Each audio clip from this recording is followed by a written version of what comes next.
Marcus had been walking through the ruins for hours, the soft hum of his suit systems echoing in the emptiness around him.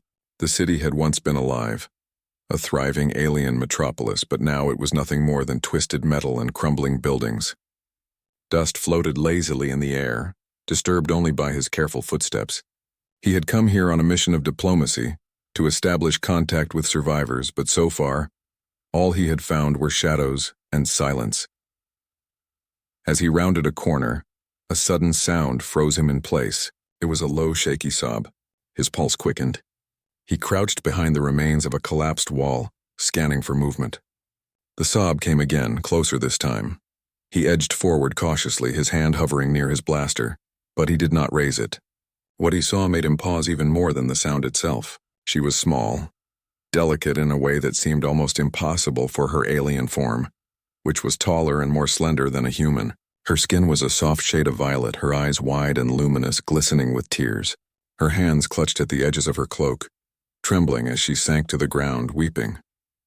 Marcus stepped forward slowly, speaking in the universal translation tone. "Hey, I'm not going to hurt you. Are you okay?" The woman's head snapped up, her eyes locking onto his. Fear surged from her in waves so strong he could almost feel it. She scrambled backward, arms flailing slightly as if to push him away even though she had nowhere to go. I'm not here to fight," Marcus said gently, kneeling to appear less threatening. "I can help you." She shook her head violently, tears streaming down her face. "No, you don't understand. You can't." Marcus frowned. He had seen fear before, but not like this. There was desperation in her eyes, something that went deeper than panic. He took a cautious step closer. "I can try to understand, but I need you to tell me why you're so afraid, please." For a moment, she said nothing. She just stared at him, her chest rising and falling with quick, shallow breaths. Then slowly, she reached out and clutched his arm. Her touch was light but firm, almost pleading. "Don't leave me," she whispered. Marcus felt a strange warmth in his chest. This was not just fear. It was pure vulnerability. "I'm not going anywhere," he assured her. Her tears continued to fall, soaking the front of his jacket. He carefully guided her to a safer spot behind the ruins of a large building.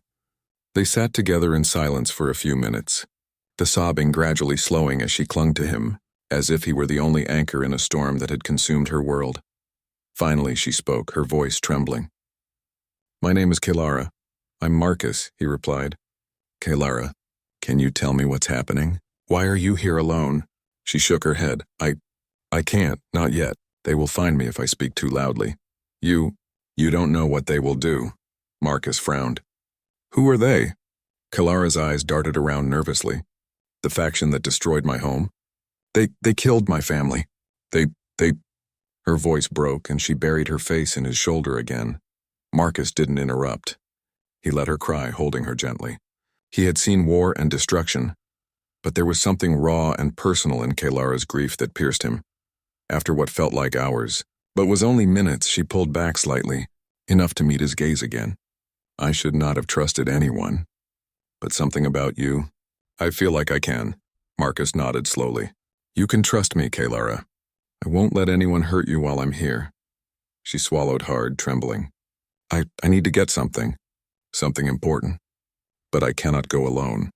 If they see me," she trailed off, fear overtaking her words again. "Then I'll come with you," Marcus said firmly. "We can do this together." Kelara hesitated, studying him as if trying to measure his intentions. Finally, she nodded. "All right, but you must follow my lead. One wrong step and we are dead." They moved through the ruined streets carefully, Kelara guiding him through paths that seemed almost invisible to anyone unfamiliar with the city. Marcus noticed small signs of life, discarded tools, scorched marks, and remnants of alien technology that hinted at the city's former greatness. As they walked, Kelara began to speak in small, hesitant fragments about her life before the attack. Her family had been part of a high-ranking council that governed parts of her world. She had responsibilities, expectations, and privileges, all of which were now gone. She had survived the attack by hiding, running, and hoping no one would notice her disappearance.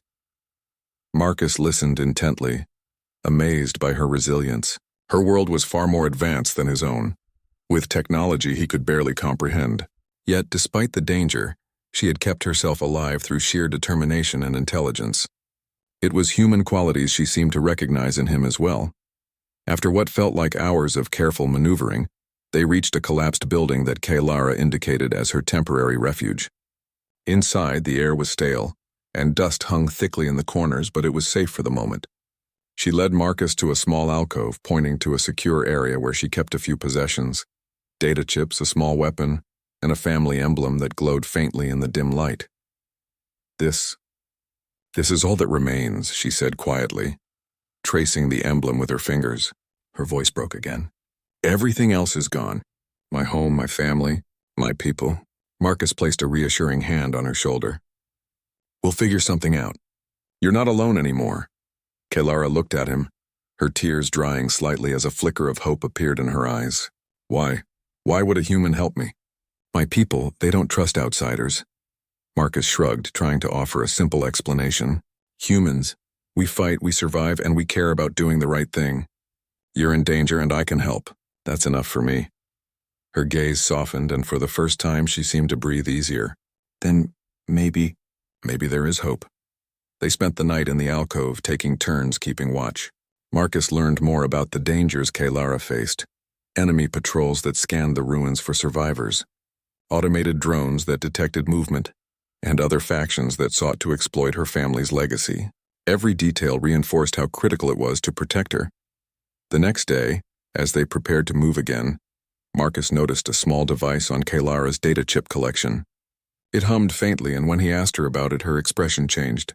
That is my family's project," she said quietly. They were working on something important, something that could change the balance of power across the galaxy. I was supposed to protect it, but I failed. And now if it falls into the wrong hands..." She shuddered, covering the device protectively. Marcus felt a chill run down his spine. "What is it?" Kaylara hesitated, then spoke slowly. "It's a technology that could make a civilization unstoppable, if used correctly. But if it's misused..." She looked at him, tears welling again. "It could destroy everything." Marcus understood immediately. This was more than just survival. The fate of her world and possibly others rested on them. He realized that his mission had shifted. He was no longer just a soldier on a diplomatic mission. He was a protector, a human standing between chaos and order. Kaylara clung to him again, this time less from fear and more from desperation. "Please," she whispered, her voice trembling. You have to help me." Marcus held her tightly, feeling the weight of her trust. "I will, I promise. We'll do this together." As they prepared to leave the alcove, Marcus couldn't shake the feeling of awe and responsibility. He had encountered many civilizations, many dangers, but nothing had prepared him for the fragility and strength he saw in Kaylara. Her trust, her courage despite fear, reminded him why humans had survived against impossible odds. With a final glance at the ruined city, they stepped into the unknown, ready to face whatever dangers awaited. Marcus knew one thing for certain. Whatever happened next, humanity's resilience, ingenuity, and empathy would be tested in ways neither he nor Kaylara could yet imagine. And somehow he had a feeling they were both about to discover just how far human determination could reach.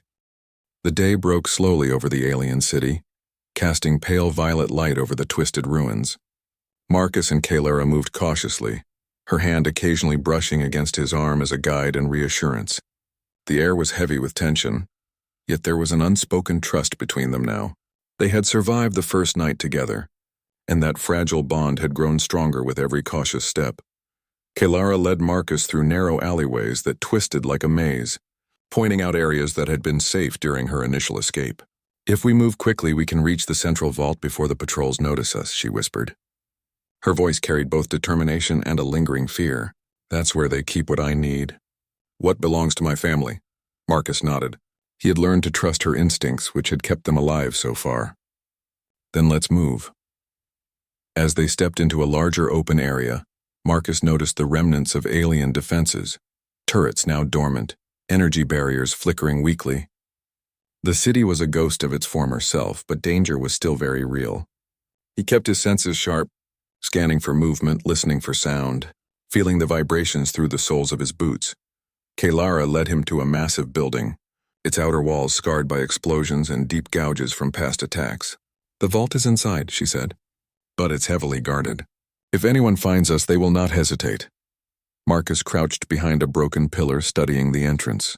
We need a plan. Charging in won't work. Kaylara nodded, her eyes glowing faintly in the dim light. I have an idea, but it will require trust. Marcus raised an eyebrow. You have it. Let's hear it. She smiled faintly, a rare expression after the days of fear. We create a distraction. I know the patrol schedules. We lure them away from the entrance, then slip inside. But once we're in, we must be fast. There's no room for mistakes? Marcus allowed himself a small grin. Sounds human enough. I can do fast. They waited until the patrols moved past, timing their steps carefully. Kaylara's knowledge of the city's ruins proved invaluable. She guided him through hidden passages, over crumbling walls, and under flickering energy barriers. Marcus marveled at her agility and intuition. Even with advanced human training, he relied on her guidance to avoid traps he could not have anticipated. Finally, they reached the vault's entrance. The doors were massive, carved from a metal that seemed impervious to their touch. Kaylara approached a panel on the wall, her fingers dancing over symbols that glowed under her touch. This will open it, she whispered, but only if we do it together. The mechanism requires synchronization. One wrong move and it locks forever. Marcus stepped closer, studying her actions. Then I'll follow your lead. We do it together. Her eyes met his, and for a moment fear and determination mixed in a storm behind them. Ready? She asked. Ready, he replied. Together they activated the sequence. The panel hummed and clicked, lights flashing in a precise pattern. The massive doors slowly began to slide open, revealing a room filled with alien technology that Marcus could barely comprehend. At the center was a cylindrical container, glowing softly, pulsating with energy. Kaylara's eyes widened as she approached it. This, she said softly, her voice trembling, this is my family's work. The culmination of everything they believed in, if it is used correctly. It could protect entire civilizations. But in the wrong hands, it could destroy them. Marcus studied the container, feeling the energy radiate in waves. It was unlike anything he had seen. How does it work? He asked. Kaylara shook her head. I don't know fully. My family never finished the final phase. But I know enough to keep it safe. That's why I survived. That's why I need your help, Marcus nodded. He understood the weight of responsibility now. He was no longer just a protector. He was a guardian of something far larger than himself. Then let's make sure it stays safe, he said firmly. Suddenly a loud alarm echoed through the ruins and the room shook. Marcus grabbed Kaylara's arm. We've been spotted, move! They sprinted down the corridors, alarms blaring behind them. Patrols had converged on the vault, their weapons glinting in the dim light. Marcus drew his blaster, covering Kaylara as she moved with uncanny precision. She seemed to know exactly where to go, avoiding enemy fire, while Marcus relied on human ingenuity, ducking behind debris and taking precise shots when necessary. They reached an open chamber, and Kaylara stopped, looking at him with wide eyes. There's a secondary exit here, but it's dangerous. We have to jump.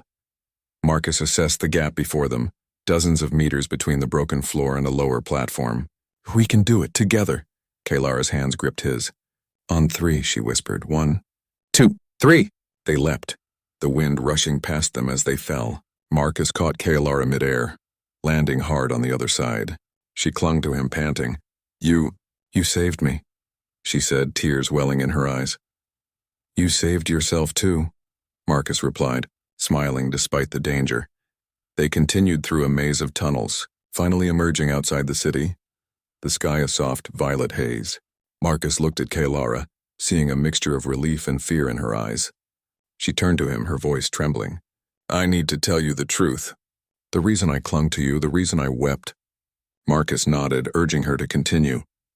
I believed humans were incapable of truly caring for us, she admitted. My people, we've been betrayed by everyone we trusted. I thought I would die alone, hunted with no one to save me. When I saw you, I felt hope, and for the first time, I allowed myself to believe someone could care. Really care, without wanting something in return. Marcus felt a lump in his throat. He had faced countless dangers, but hearing her words, understanding the depth of her trust and vulnerability, left him stunned. Kaylara, you can trust me. I won't let anything happen to you.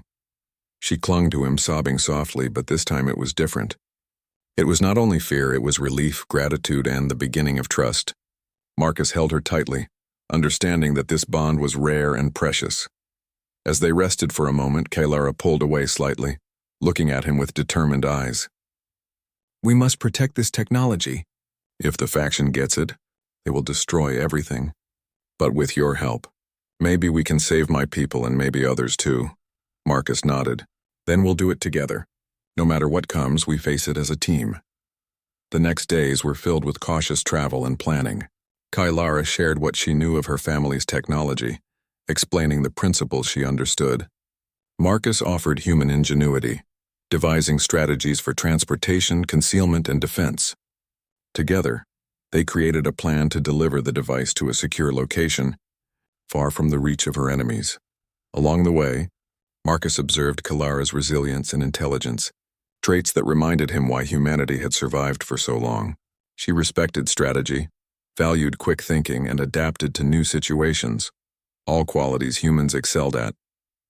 And she was learning from him as well, recognizing the unique human ability to combine empathy with ingenuity in ways her people had rarely seen. Finally, they reached the outskirts of a safe zone, a remote research station where they could hide the technology temporarily. Kaylara's hands shook as she activated the containment field, securing the device. "It's safe. For now," she said, relief evident in her voice. Marcus looked at her, seeing the mixture of exhaustion and hope. "We've done it. We made it this far." Kaylara smiled faintly, tears glistening in her eyes. "I clung to you because I had no one else. But now I realize you were more than just help. You were hope. You were strength I didn't know I needed."